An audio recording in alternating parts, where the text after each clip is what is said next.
So what is your view on government policies that accelerate digital transformation in Indonesia? Are they on the right track or on the right target for the business industry?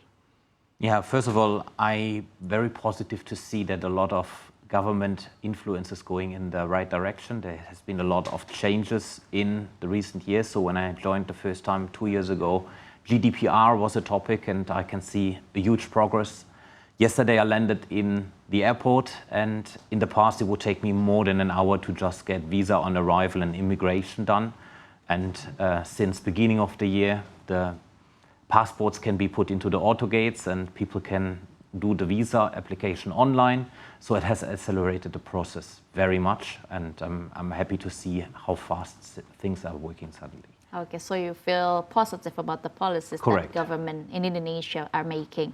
So when we're talking about challenges, what are the biggest challenge that you face by the companies in Indonesia in fully adopting digital technology?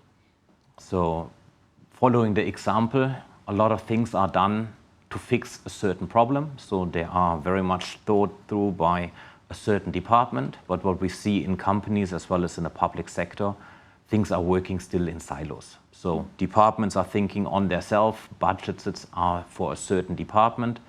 Connecting the dots will be the key thing. So as an example, I put my visa on arrival in one web page. Another web page needs to be done for the custom immigration that you can walk through with your suitcase.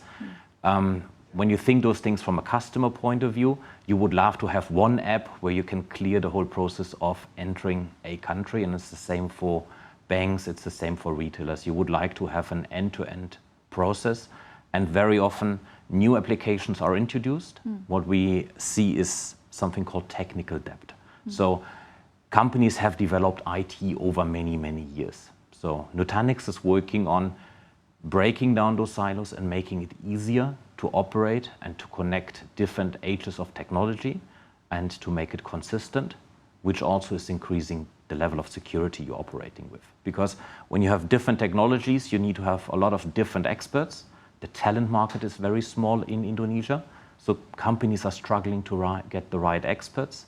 Nutanix is working on making that easier, reducing complexity, increasing agility of deploying applications, and increasing security at the same time. Okay, that's wonderful. So Dirk, give us some perspective. Why is it important that we use the role of the cloud-based and hybrid solution in supporting digital transformation in Indonesia? One of our customers in Indonesia, Pegadaian, was working with bringing new applications out and trying to get unbanked people into the financial market. And one of their focus is integration of unbanked people. But bringing new applications out, bringing new functions out, getting the right agility, attracting new customers, took them a bit of time. And we have worked with them. Now they are 20 times faster, deploying new functions, deploying new features, by integrating different parts of their development cycle, making it much faster from demand of the business, of the customer, to deploying things in the IT landscape. So it helps significantly when you're working and connecting the dots, how I've expressed it before. So what is about the competition? Is the competition tough here in Indonesia?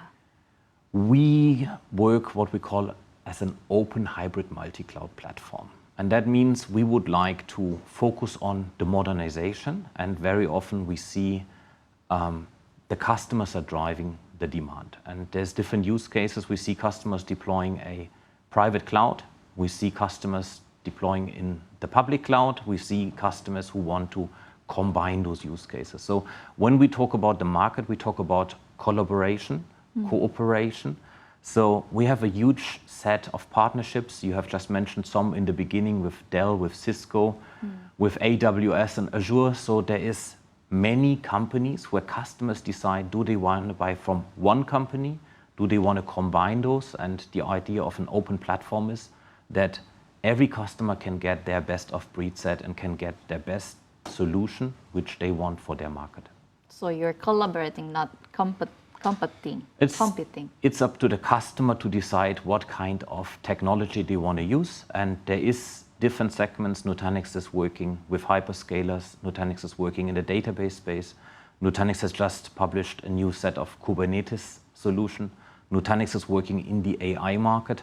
There is very different cooperations and there's very different also competition in those markets. So there is no company which does what Nutanix can provide, but we like to work with the market instead of working against the market. Okay, well, that's wonderful. So when we're talking about digitalization in Indonesia, infrastructure is one of the biggest challenges that we face. What is your opinion about this? How ready that you see Indonesia current digital situation, and how do you see the infrastructure that support broader digital transformation here in Indonesia? I see a huge progress, and I'm impressed by the speed of the Indonesian market. In my role working in the region, I have observed different markets, and I need to say Indonesia is one of the very fast moving markets when it comes to adopting technology. It's a very young population and is a still very fast growing population.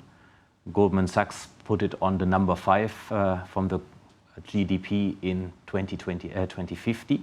So we see it as a very fast growing market, as a very technology open market where people are trying new topics.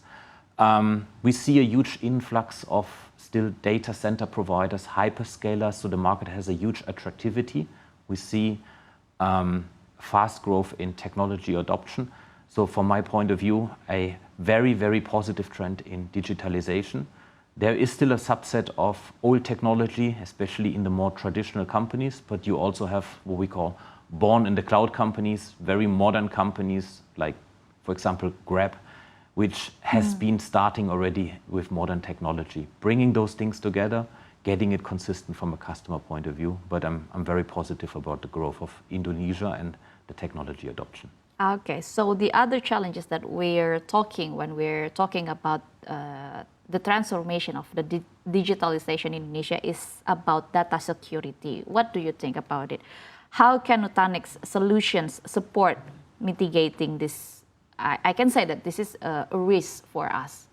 And what we have seen recently was a few cases which had very public visibility on ransomware, on deleting data, and it is absolutely real, right? And Nutanix assists in many ways. Normally we talk with customers about a journey. The first step is prevention, and Nutanix comes with a clear security first approach where our software is hardened and is preventing access from the beginning. But nobody is 100% secure. So we're talking about detection as the next step, where you would find out that maybe a malicious actor, and very often those malicious actors are even from inside your own employees.